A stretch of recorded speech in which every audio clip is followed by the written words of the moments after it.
Hello friend, this is जय। आप लोग कैसे हैं? आई होप बहुत अच्छे होंगे साथियों। तो आज मैं डिस्कस करने वाला हूं हिस्ट्री, जिसके बारे में आप लोग मांग कर रहे थे कि हिस्ट्री पढ़ाओ हिस्ट्री। तो आज मैं हिस्ट्री लेके आया हूं। तो आज हम हिस्ट्री का जो 6 क्लास का पहला चैप्टर मैंने लिया हुआ है, क्योंकि बेसिक से पढ़ना है हम लोगों के, तभी हम बेहतर सीख सकते हैं साथियों। तो हम पहला चैप्टर डिस्कस करते हैं। तो पहला चैप्टर में अध्याय 1 लिया मैंने, क्या, कब, कहाँ और कैसे। What, when, where and how. तो बात करते हैं हिस्ट्री के बारे में, पूरा डिस्कस करेंगे, चर्चा करेंगे विस्तृत रूप से। तो आगे बढ़े साथियों।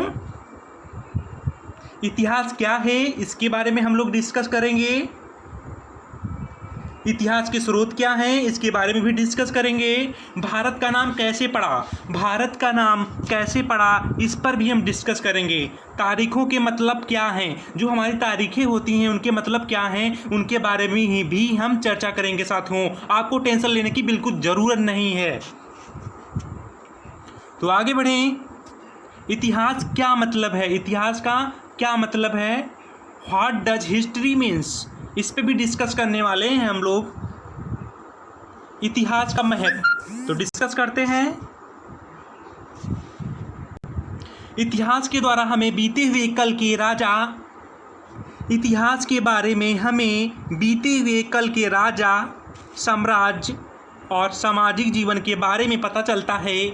इतिहास के द्वारा हमें पता चलता है कि बीते काल में व्यक्ति कैसे जीवन यापन करते थे। जो बीता हुआ काल है उसमें व्यक्ति कैसे रहता था, कैसे जीवन पार करता था अपना, और कैसे भोजन ग्रहण करता था, कैसे क्या अपना जीवन व्यतीत करता था। तो उसके बारे में हम देख लेते हैं।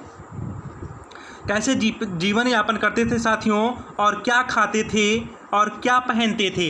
इतिहास के माध्यम से हमें पूर्वजों के व्यवसाय के बारे में जानकारी मिलती है। जो इतिहास है उसके बारे में पूर्वज जो हमारे थे उनके बारे में जानकारी मिलती है। वो कैसे रहते थे, कैसे शिकार करते थे और कैसे उनका वेशभूषा था साथियों। तो आगे बढ़ें अगले पॉइंट पे।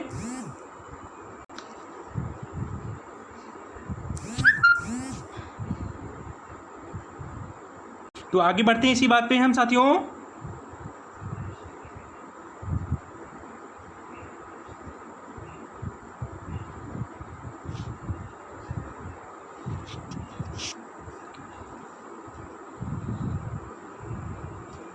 लोग कहाँ रहते थे और उनके बारे में भी बात करेंगे। लोग कहाँ रहते थे साथियों, तो बात करते लेते हैं इनके बारे में। सुलेमान और किरधर की पहाड़ियाँ, इन पहाड़ियों में लोग लगभग 80 वर्ष पहले रहते थे। वे उन पहले लोगों में से थे जिन्होंने खेती शुरुआत की थी। वे गेहूँ, किसकी खेती, गेहूँ, जौ, हमें फोकस करना है इस पर, क्योंकि मैं एक लास्ट सेशन लूँगा, उसमें क्वेश्चन करेंगे वो यहीं से बनेंगे साथियों। खेती करते थे लोग, भेड़, बकरी, गाय, बैलों को पालते थे। ये लोग स्थायी जीवन जीते थे, यानी एक ही स्थान पर टिक कर रहते थे। ये लोग गांव में रहते थे। कैसे लोग थे, ग्रामीण लोग थे और एक जगह पे टिक के रहते थे साथियों। इसी समय के आसपास गांवों का निर्माण होने लगा था। इसी के आसपास क्या हुआ, गांवों का निर्माण होने लगा। तो आगे पॉइंट पे हम डिस्कस कर लेते हैं। गारो और बिंद की पहाड़ियाँ, इनके बारे में हम डिस्कस कर रहे हैं अभी। गारो और बिंद की पहाड़ियाँ, इन क्षेत्रों में खेतों का विकास हुआ था साथियों। इन क्षेत्रों में खेतों का विकास हुआ था, जहाँ सबसे पहले चावल उपजाया गया था।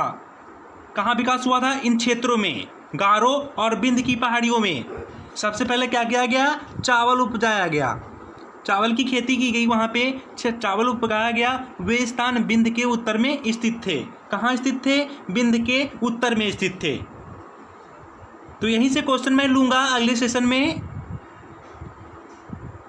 आप अच्छी तरीके से इसको लर्न करें ताकि आपको क्वेश्चन करने में दिक्कत ना हो।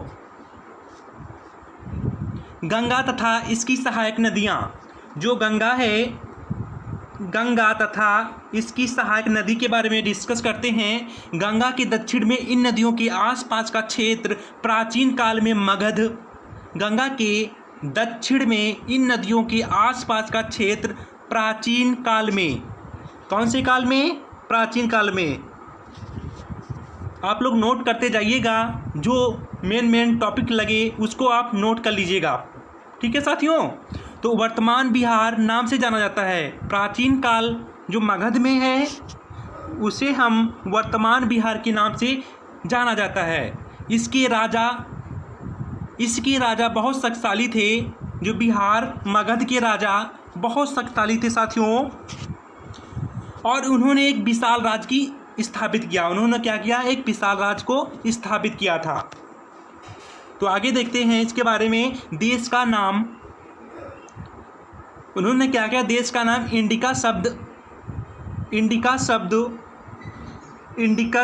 इंडस से निकला हुआ है। इंडिका शब्द जो इंडिया नहीं, जिसे हम बोलते हैं इंडिया भारत, तो इंडिया जो है शब्द इंडस से निकला हुआ है, जिसे संस्कृत में सिंधु के नाम से जाना जाता है। संस्कृत में इसे किस नाम से जाने जाते हैं साथियों? सिंधु के नाम से।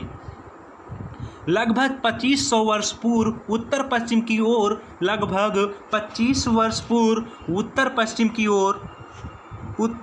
की ओर से आने वाले ईरानियों, कौन? ईरानियों और यूनानियों ने सिंधु को हिंदोस अथवा इंदोस और इस नदी के पूर्व में स्थित क्षेत्र को इंडिया कहा। भारत नाम का प्रयोग उत्तर पश्चिम में रहने वाले लोगों के एक वर्ग के लिए किया गया। कहाँ किया गया? जो भारत नाम का प्रयोग जब हुआ वो पश्चिम में रहने वाले लोगों के एक वर्ग के लिए किया गया था साथियों। तो इसका उल्लेख लगभग 3500 वर्ष पुराने ग्रंथ ऋग्वेद में मिलता है। जो हमारे भारत का है वो 35 वर्ष पूर्व, कितने वर्ष पूर्व? 35 वर्ष पूर्व पुराने ग्रंथ, जो ग्रंथ हमारा है ऋग्वेद, सबसे पुराना ग्रंथ है। भारतीय इतिहास का पहला ग्रंथ ऋग्वेद है साथियों। तो उसमें इसमें उल्लेख है 35 वर्ष पुराने ग्रंथ में, ऋग्वेद में इसका उल्लेख है। आगे बढ़ें अगले पॉइंट पे। अतीत के बारे में कैसे जानें? तो अतीत के बारे में हम पता कर सकते हैं या तो फिर पांडुलिपि के बाद से हम पता कर सकते हैं। जो वहाँ से अभिलेख साक्ष्य खुदाई में मिले उनसे हम पता कर सकते हैं। पुरातत्वविधि, जो पुरातत्वविद होते हैं उनसे हम पता कर सकते हैं, ठीक है साथियों। तो ये पांडुलिपि ये है, देखो कैसा लिखा हुआ है इसमें। उर्दू जैसे हम लोग तो नहीं समझ पाएंगे, पर वो जो पहले राजा महाराजा लोग थे तो ऐसी ही लिखाई करते, ऐसी ही राइटिंग करते थे साथियों। आगे ये देखो सुराही या इसे मटुका बोलते हैं। ये देखो, ये भी खुदाई में साक्ष्य मिले हुए हैं। ये चांदी का सिक्का, ये भी खुदाई में मिला हुआ था। जब खुदाई हुई तब उसमें ये मिले थे साथियों। आगे देखते हैं कुछ महत्वपूर्ण तिथियां मैंने लिया हुआ है। कृषि का आरंभ, जो हमारा कृषि का आरंभ हुआ था, किसका आरंभ? कृषि का आरंभ 8000 वर्ष पूर्व हुआ था। कब हुआ था साथियों? 8000 वर्ष पूर्व कृषि का आरंभ हुआ था। सिंधु सभ्यता के प्रथम नगर 4700 वर्ष पूर्व गंगा घाटी के नगर 2500 ईस्वी पूर्व में हुआ था। कब हुआ था? 2500 ईस्वी पूर्व में हुआ था। एक बार फिर से डिस्कस कर लेते हैं इन महत्वपूर्ण तिथियों को। कृषि का आरंभ 8000 वर्ष पूर्व हुआ था। सिंधु सभ्यता के प्रथम नगर 4700 वर्ष पूर्व गंगा घाटी के नगर 2500 ईस्वी पूर्व में वर्ष पूर्व में हुआ था साथियों। तो आज के लिए इतना ही। आशा करते हैं आपको सेशन बेहतर पसंद आया होगा साथियों। तो शिक्षा जगत से जुड़ने के लिए आप सभी का प्रेमपूर्वक धन्यवाद। Prep smart, score better. जय हिंद साथियों, फिर मिलते हैं कल।